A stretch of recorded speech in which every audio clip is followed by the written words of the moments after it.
Hello students, welcome again to the class of accountancy. Let's continue the topic. The topic was journal entry. अब journal entries के लगभग हम लोग last में पहुंच चुके हैं. लास्ट क्लासेस में हमने जीएसटी की एंट्रीज पढ़ी थी. अब हम लोग जो है जर्नल एंट्रीज में आज लगभग इसको कंप्लीट करेंगे चैप्टर को. जर्नल एंट्रीज में आज हम कुछ स्पेशल ट्रांजैक्शंस की अकाउंटिंग पढ़ने जा रहे हैं. स्पेशल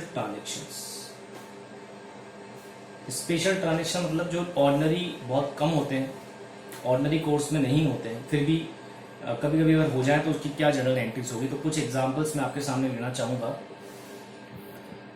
उन जर्नल एंट्रीज के जो कि हम कह रहे हैं कुछ स्पेशल ट्रांजैक्शंस में आते हैं.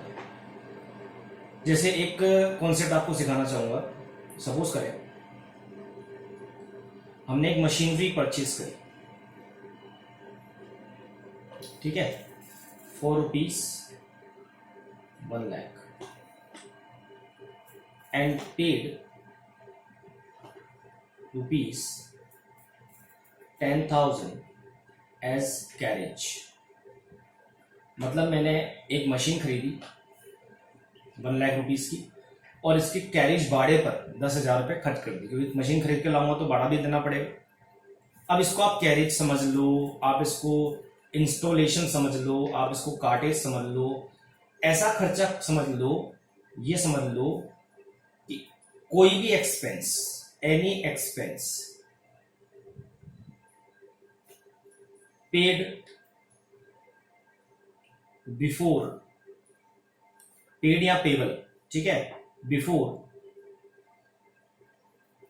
मेक द मशीन या असेट रेडी टू यूज. कोई भी खर्चा जो हमने पे किया है उस असेट को रेडी टू यूज बनाने से पहले, वो सब खर्चे कैपिटल एक्सपेंडिचर कहलाते हैं. कैपिटल एक्सपेंडिचर मतलब ऐसे खर्चे जो बिजनेस में असेट्स की वैल्यू को बढ़ाते हैं. तो ये वाले जो खर्चे हैं ये हम लोग उस असेट की कॉस्ट में ही ऐड कर देंगे. Added to the cost. उन असेट में जो कॉस्ट है उसी में उसको क्या कर देंगे, ऐड कर देंगे. तो जब इन खर्चों को हम ऐड करेंगे तो अब हम क्या कहेंगे कि जो मशीन है वो हमें 1 लाख की नहीं, हमें मशीन 1,10,000 की पड़ी, ठीक है. अब जब मैं इसकी जर्नल एंट्री बनाऊंगा तो मैं क्या एंट्री बनाऊंगा कि मेरे पास मशीन आ रही, असेट, मैं मशीनरी अकाउंट करूंगा DR और टू कैश. अब मैं मशीन की कॉस्ट क्या कहूंगा, 1 लाख तो मशीन प्लस 10,000 कैरेज. तो मैं इस एंट्री का अमाउंट 1,10,000 रुपीज लिखूंगा. तो इस बात को समझिए 1,10,000 कैसे हो गया कि 1 लाख की मशीन खरीदी थी और 10,000 रुपीज उस पर हमने क्या पे किया था, इंस्टॉलेशन का चार्जेस. इंस्टॉलेशन कह दो, मैं कह रहा हूं फिर इंस्टॉलेशन भी हो सकता है, कैरेज भी हो सकता है, कार्टेज भी हो सकता है, वेजेस भी हो सकती है. ऐसा कोई खर्चा जो मशीन को रेडी टू यूज बनाने से पहले हुआ है, यूज करने के बाद अगर खर्चा होगा तो वो कॉस्ट का पार्ट नहीं होगा, उसको फिर हम अलग से रिकॉर्ड करेंगे. जैसे अभी यहाँ पे मैंने कैरेज को अलग से रिकॉर्ड नहीं किया, अलग से उसका अकाउंट डेबिट नहीं किया, मैंने मशीन की कॉस्ट में ऐड कर दिया. तो ये तो एक नॉर्मल प्रैक्टिस है, आप भी देखते होंगे जब हम कोई असेट खरीदते हैं तो हम लोग क्या करते हैं, उस खर्चे को उस असेट की कॉस्ट में ऐड कर देते हैं. जैसे एक छोटा सा एग्जांपल ले लें, मान लीजिए आपने अपने ऑफिस में एक एसी इंस्टॉल करवाया, एयर कंडीशनर. आपने एयर कंडीशनर खरीदा 40,000 रुपए का, लेकिन उसकी इंस्टॉलेशन 5,000 और खर्च हो गए. तो अब आप कितने का बोलोगे, आपको एसी कितने का पड़ा, आप बोलोगे एसी मुझे 45,000 का पड़ा. तो आपने देखो नॉर्मली भी आपने उस खर्चे को क्या कर लिया, एसी की कॉस्ट में ऐड कर लिया. तो जितने भी खर्चे होते हैं जो असेट को रेडी टू यूज बनाने में हो रहे हैं कि उस खर्चे को किए बिना तो मैं असेट को यूज नहीं कर सकता, तो वो सारे खर्चे हम लोग अलग से रिकॉर्ड ना करके उस असेट की ही कॉस्ट में ऐड कर देते हैं. इसे हम कैपिटल एक्सपेंडिचर कहते हैं. दो एक्सपेंडिचर होते हैं, रेवेन्यू और कैपिटल. रेवेन्यू जो होते हैं जो नॉर्मली बिजनेस के डे टू डे एक्टिविटीज में, बिजनेस को रन करने में, बिजनेस को ऑपरेट करने में होते हैं, तो वो तो हम अलग से रिकॉर्ड कर देते हैं, उसका अकाउंट खोलते हैं. अब जैसे मैं इसका एक एग्जांपल देता हूं आपको. सपोज करें हमने पेड किया ₹20,000 फॉर रिपेयर्स या मेंटेनेंस ऑफ मशीन। अब इसी मशीन को जब मैं यूज कर रहा हूं तो इस मशीन के रिपेयर पे मैंने 10,000 रुपये 20,000 रुपये खर्च कर दिए। अब ये खर्चा मैं मशीन की कॉस्ट में ऐड नहीं करूंगा, मशीन के कॉस्ट में ऐड नहीं करूंगा, मतलब मशीन की वैल्यू नहीं बढ़ाऊंगा, मशीन को डेबिट नहीं करूंगा मैं। असेट आ रही है मेरे पास, यहाँ तो मेरे पास असेट आ रही थी इसलिए मैं मशीन को डेबिट कर दिया और उसका खर्चा जो था वो कॉस्ट उसकी मशीन में ऐड कर दी। लेकिन ये खर्चा मशीन के आने के बाद होगा, मशीन को यूज करने के बाद होगा। तो आफ्टर यूज या ड्यूरिंग द यूज अगर कोई एसेट पे खर्चा हो रहा है तो वो रेवेन्यू नेचर का एक्सपेंस होता है और उसकी एंट्री बनाते टाइम आपको क्या करना है, उसी खर्चे का अकाउंट डेबिट करना है। तो रिपेयर्स अकाउंट, रिपेयर एक एक्सपेंस है, एक्सपेंसेस को हम क्या करते हैं, डेबिट, और कैश हो जाएगा क्रेडिट। कैश क्रेडिट क्यों हुआ, क्योंकि कैश एक असेट है और असेट क्या हो रही है, कम हो रही है। असेट होती है डीआर, कम हो गई इसलिए क्या कर दिया हमने असेट को सीआर। रिपेयर एक एक्सपेंस इसलिए क्या कर दिया उसको डीआर, और अमाउंट आ जाएगा 20,000। ठीक है, क्लियर है, आगे बढ़े। चलिए अब देखिए नेक्स्ट और कुछ स्पेशल ट्रांजेक्शन लेते हैं। जैसे सपोज करिए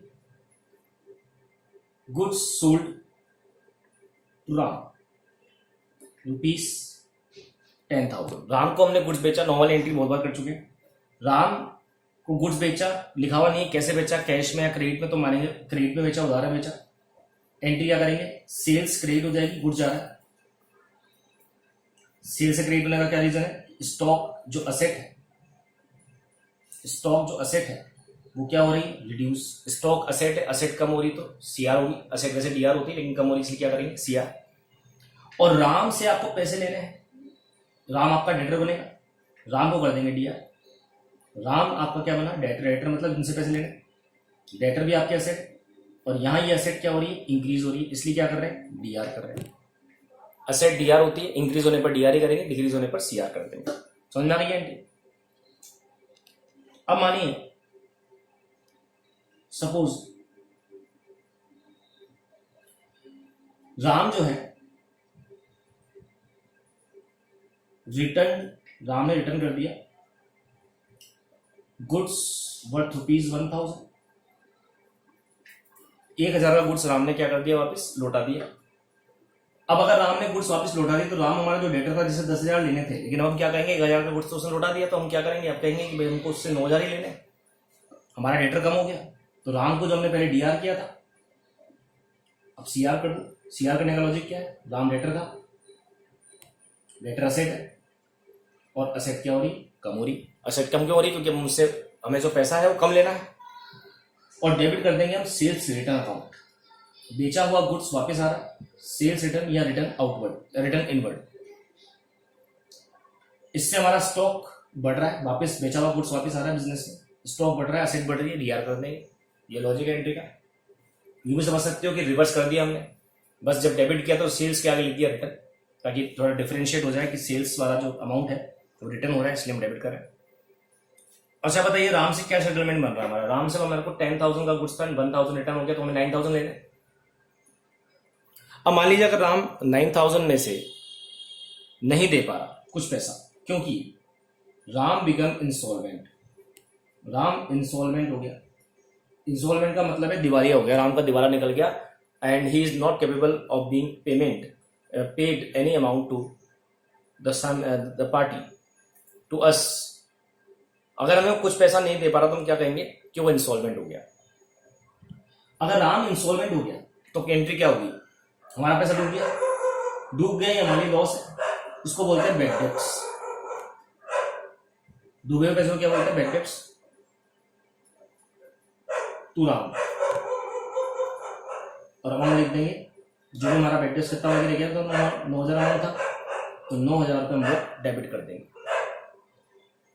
ठीक है, बैड डेट्स हमारा लॉस है इसलिए इसको डीआर कर रहे हैं। राम हमारा डेटर था लेकिन अब वो पैसा डूब गया, हमारी एसेट जो पैसा लेना था डेटर से वो खत्म हो गया, इसलिए हम लोग उसको सीआर करते हैं। अब ऐसा भी हो सकता है क्या कि राम बिकम इंसॉल्वेंट हो गया, बट फिर भी कुछ पैसा वो हमको दे रहा है एंड पेड, ऐसा बोलते हैं, मान लीजिए ₹50 50 पैसा इन अ रूपी। इन अ रूपी का मतलब 1 रुपए में हमें वो 50 पैसा दे रहा है, उससे मिल रहा है, could be recovered from him. अगर राम से हमें 9,000 लेने थे तो 50 पैसा फिर भी मिल रहा है, और 50 पैसा जो हम कह सकते हैं कि वो इंस्टॉलमेंट हो गया तो मिलेगा नहीं, फिर भी चलो हम अकाउंट 50% तो मिल रहा है। जो भी मिल रहा है कैश या बैंक अकाउंट आप डेबिट कर सकते हैं, और जो डूब रहा है उसके लिए बैंक डेबिट होगा, क्योंकि कुछ डूब भी रहा है कुछ मिल भी रहा है। और 2 राम, नाम जो हमारा राम था, अकाउंट डेटर था, वो क्लोज हो गया 9,000 से। 4,500 50%, 50 पैसा इन रूपी का मतलब क्या है, 9,000 लेना था, उसका 50% पैसा हमें मिल रहा है 4,500, तो बाकी 4,500 हमारा क्या हो रहा है, डूब रहा है। अब कैश डेबिट क्यों हो रहा है, क्योंकि असेट आ रही है, असेट बढ़ रही है, डेबिट होगा। जबकि बैड डेट से एक लॉस है, लॉस भी बढ़ रहा है, डेबिट होगा। लेकिन राम हमारा डेटर था और अब डेटर नहीं रहा, असेट क्या हो गई, असेट डिक्रीज हो गई, इसलिए क्रेडिट होगा। ठीक है, तो ऐसा पॉसिबल है, कुछ पैसा डूब जाए कुछ मिल जाए, तो इस तरह से एंट्री पास करनी है। क्लियर है, आगे बढ़े। मान लीजिए और लेते हैं आगे, बिजनेस के लिए हमने कोई लाइव एनिमल खरीदा, जैसे परचेस्ड अ हॉर्स ₹1 लाख। हमने 1 लाख का घोड़ा खरीदा बिजनेस के लिए। ऑब्वियस सी बात है, बिजनेस में घोड़ा काम आ रहा होगा, इसलिए हमने घोड़ा खरीदा है। घोड़े को भी हम क्या कहेंगे, ये हमारी एसेट है, क्योंकि बिजनेस में उसको हम यूज करेंगे, और इसको हम बोलते हैं लाइव स्टॉक। जितने भी एनिमल्स वगैरह लाइव थिंग्स आप बिजनेस में खरीदते हो उसको हम बोलते हैं लाइव स्टॉक। तो असेट आ रही है एक तरीके से, लेकिन अकाउंट चलेगा लाइव स्टॉक। एंट्री क्या होगी, live stock account BR to cash. Cash जा रहा है, कैश को कर देंगे CR। तो हॉर्स का अकाउंट ना खोलकर, क्योंकि कभी हॉर्स खरीदोगे, कभी आप एलिफेंट खरीद रहे हो, कभी आप कैमल खरीद रहे हो, तो कुछ भी आप बिजनेस में खरीद रखते हो। सपोज सिक्योरिटी के लिए आपने डॉग खरीद लिया, तो हम लोग कोई उनके नाम का अकाउंट ओपन ना करके कौन सा अकाउंट ले लेंगे, live stock account DR to cash. Entry का लॉजिक क्या है, लाइव स्टॉक असेट है, इंक्रीज हो रही है इसलिए DR कर रहे हैं, जबकि कैश जो है वो भी असेट है, लेकिन कैश असेट क्या हो रही है, डिक्रीज हो रही है, इसलिए क्या कर देंगे, CR। ठीक है, और देखिए मान लीजिए goods of ₹3,000 given as charity. Charity में दे दिए, दान में दे दिए 3,000 goods, and goods of ₹2,000 used by proprietor मतलब जो ओनर है बिजनेस का, फॉर हिज पर्सनल यूज। उसने अपने पर्सनल यूज में ले लिया गुड्स। 2,000 का चैरिटी में दे दिया, 3,000 का चैरिटी में दे दिया, 2,000 का उसने पर्सनल यूज में ले लिया। एंट्री क्या होगी, तो वो दोनों ही केस में गुड्स जा रहा है, और गुड्स कौन सा जाएगा, हमेशा खरीदा हुआ। तो जब भी आपके बिजनेस से गुड्स जाएगा, खरीदा हुआ गुड्स ही जाएगा, और जब भी गुड्स जाएगा other than by way of sale. मतलब सेल के अलावा किसी भी सिचुएशन में अगर आपके यहाँ से गुड्स जा रहा है तो आप क्रेडिट करेंगे परचेज का अकाउंट। आपका स्टॉक कम हो रहा है, यहाँ पर आपकी एसेट कम हो रही है। वापस अधिकतर ट्रांजेक्शन में देखेंगे एसेट ही है, एसेट कम हो रही है, इसलिए इसको क्या कर देंगे, CR। लेकिन अकाउंट करेंगे कौन सा, परचेज, क्योंकि खरीदते टाइम भी हमने कौन सा अकाउंट डेबिट किया था, परचेज। तो उसी गुड्स को जब वो चला जाएगा हमारे बिजनेस से, तो हम परचेज अकाउंट क्या कर देंगे, क्रेडिट कर देंगे। डेबिट क्या करेंगे, चैरिटी जो हम दे रहे हैं ये हमारे लगेगा एक्सपेंस है बिजनेस के लिए, कई बार चैरिटी करनी पड़ती है हमारा, डेबिट कर देंगे। चैरिटी क्या है, एक्सपेंस है, इसलिए डेबिट कर रहे हैं। और ड्राइंग्स हम डेबिट कर देंगे। जब भी प्रोप्राइटर बिजनेस में से कुछ भी निकालता है पर्सनल यूज के लिए, कौन सा अकाउंट आता है, ड्राइंग्स। 2,000 ड्राइंग्स को भी आप मान सकते हो कि ड्राइंग्स बिजनेसमैन या प्रोप्राइटर से जुड़ा हुआ अकाउंट है, कैपिटल अकाउंट है, तो यहाँ कैपिटल क्या हो रही है, रिड्यूस हो रही है, इसलिए इसको डीआर कर रहे हैं। वैसे कैपिटल सीआर होती है, लेकिन यहाँ जो ड्राइंग्स का पैसा है, जो पैसा बिजनेसमैन ने बिजनेस से निकाल लिया, वो बिजनेसमैन से वापस ले लेंगे, इसलिए हम ड्राइंग्स को क्या कर देंगे, कैपिटल को डीआर करने की जगह अकाउंट ले रहे हैं। सिर्फ ड्राइंग्स है, ये कैपिटल ही बिजनेसमैन का ही पैसा है, लेकिन वो निकाल रहा है बिजनेस से, या बिजनेस का पैसा बिजनेस से निकाल रहे हो अपने पर्सनल यूज के लिए। तो अल्टीमेटली हम लोग इस पैसे को बाद में बिजनेसमैन की ही कैपिटल में से रिड्यूस कर लेंगे, माइनस कर लेंगे, निकाल लेंगे। तो इसलिए जो है कैपिटल ही इफेक्ट होगी ड्राइंग से भी। अब कैपिटल वाला ही रूल लगा देना है, इसमें कैपिटल होती है सीआर, बढ़ नहीं रही, कम हो रही है, क्योंकि कैपिटल कम हो जाएगी, ड्राइंग का पैसा कैपिटल से निकाल लेंगे, इसलिए हम लोग क्या कर रहे हैं, कैपिटल को, सीआर होती है कैपिटल, लेकिन रिड्यूस हो रही है, इसलिए क्या कर देंगे, डीआर कर देंगे। और देखें, और सिखा देते हैं आपको एक दो ट्रांजेक्शन। वैसे ट्रांजेक्शन का कोई लिमिट नहीं है, बहुत से ट्रांजेक्शन बनते हैं, बट मैंने अपनी क्लासेस में जितने आपको बताए हैं, परचेज, सेल, अभी आप लोग इतना ही सीख लें तो बहुत है, बाद में धीरे धीरे प्रैक्टिस करने से बाकी और ट्रांजेक्शन आगे की क्लासेस में आते जाएंगे, आगे के चैप्टर्स में भी कवर होते जाएंगे। अभी जनरल एंट्रीज में अगर हम इतनी एंट्रीज भी सीख लेते हैं तो हमारे लिए मोर देन सफिशिएंट है। अब एक ट्रांजेक्शन और देख लीजिए, कई बार हमें लॉस हो जाता है, जैसे सपोज करें लॉस बाय फायर हो गया, goods worth ₹5,000 lost by fire, आग से जल गया गुड्स, किसी भी रीजन से चोरी हो गया गुड्स, कुछ भी हो गया, तो कुल मिला के हमारे लिए लॉस है, लॉस अकाउंट डेबिट होता है, हम लिखेंगे लॉस बाय फायर। अब मान लो चोरी होता है तो हम लिखते हैं लॉस बाय थेफ्ट। फ्लड में होता है, बाढ़ आ जाती है, उसमें कुछ खराब हो जाता है, लॉस बाय फ्लड। तो लॉस है, इसलिए लॉस तो डेबिट ही होता है, सिंपल सा रूल है, लॉस को डेबिट करते हैं, लॉस और एक्सपेंसेस को डेबिट कर देंगे। क्या गया हमारे पास से, गुड्स, और गुड्स हमेशा कौन सा गया होगा, जो हमने खरीदा होगा, जब खरीदा था हमने परचेज अकाउंट डेबिट किया था, अब वही गुड्स जब चला गया वापस परचेज अकाउंट क्रेडिट कर देंगे।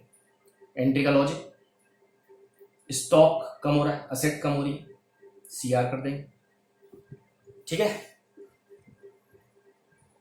अब ये भी हो सकता है, मान लीजिए आपने जो गुड्स, आपका 5,000 का लॉस हुआ, उसमें से कुछ आपने गुड्स का इंश्योरेंस भी करा रखा था और कुछ पैसा इंश्योरेंस कंपनी से आपको मिल रहा है, तो क्या एंट्री बनेगी, देखिए। अब ऐसा हो जाए, goods worth ₹5,000 lost by fire, आग से जल गया, एंड इंश्योरेंस कंपनी, जो इंश्योरेंस कंपनी है, एडमिटेड क्लेम और रिसीव्ड क्लेम, या तो क्लेम दे देगी या बोल देगी दे देंगे, या तो एडमिट कर लेगी या क्लेम दे देगी। 50% of the value of goods, goods की जो वैल्यू थी आपके लिए, जो कॉस्ट थी, उसका वो 50% क्लेम आपको दे रही है, सपोज, मतलब 50% तो डूब रहा है, 50% मिल रहा है। अब देखा जाए तो एक्चुअली हम इसकी एंट्री बनाए तो कैसे बनाए कि लॉस बाय फायर, एक्चुअली हमें लॉस हुआ कितने का, 5,000 का गुड्स गया था हमारे पास से, टू परचेज तो हम 5,000 ही करेंगे, गुड्स तो 5,000 का ही गया, लेकिन 5,000 में से 50% पैसा हमें क्या हो गया, मिल गया, तो 50% हमारा को लॉस हुआ एक्चुअल में। एक्चुअल लॉस तो 50% ही हुआ 2,500 का। एक्चुअल लॉस का मतलब क्या है कि हमारा गुड्स 5,000 का चला, लेकिन 50% तो इंश्योरेंस कंपनी दे रही है ना हमारे को, रियम्बर्स कर रही है, क्लेम कर रहे हैं हम लोग, दे रहे हैं, वापस मिल रहा है हमारे को, तो हम बोलेंगे वास्तव में लॉस कितने का, 2,500 का, तो हम अकाउंट भी उतने से डेबिट करेंगे, लॉस है इसलिए डेबिट कर रहे हैं। अब कुछ पैसा अगर इंश्योरेंस कंपनी से मिल रहा है, कैश या बैंक, या सपोज अगर मिला नहीं, एडमिट किया क्लेम उसने, तो हम इंश्योरेंस कंपनी का अकाउंट डेबिट कर देंगे, मतलब इंश्योरेंस कंपनी को हम अपना डेटर बना देंगे।